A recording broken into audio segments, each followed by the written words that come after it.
Ako, apartment. Cute kayo. Pinang-init sa taas kay low sa... Otherwise, siya. Kaluoy, anong mga kahimta. By 3 a.m. guys, open na ang ilang ticketing office guys.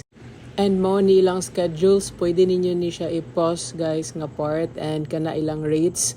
Then napo diri ang schedule sa ilang release sa 8 a.m. nga ferry ug sa 8 p.m. 3 a.m. and 1 p.m. respectively. So kana sa ilang contact number just in case gusto mo mag-contact sa ila. Guys, ang lokatanan bitaw sa ticket, Montenegro, kay 500 meters away pa siya. 500 meters away pa siya sa among gistayhan nga lodging house. So, I don't know ano inanang setup. I was hoping bita nga kung aha tong port, napadrapod kayo ang kuanan sa ticket pero diri ning baklay pa ta pabalik para maglukat og ticket. So, kato lang isa ka inyong i-take note.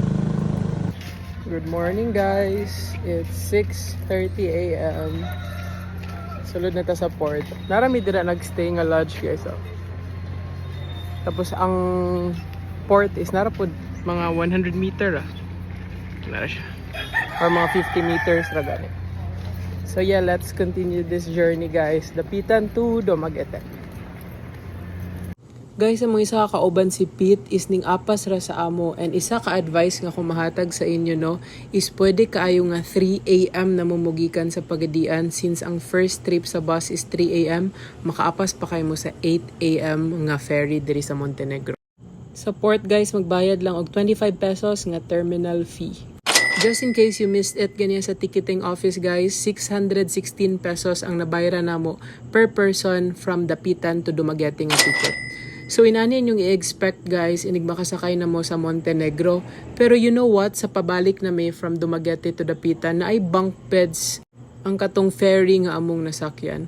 Sadly, walay air condition diri guys and medyo igang gyud. So isa na sa inyong i-expect no.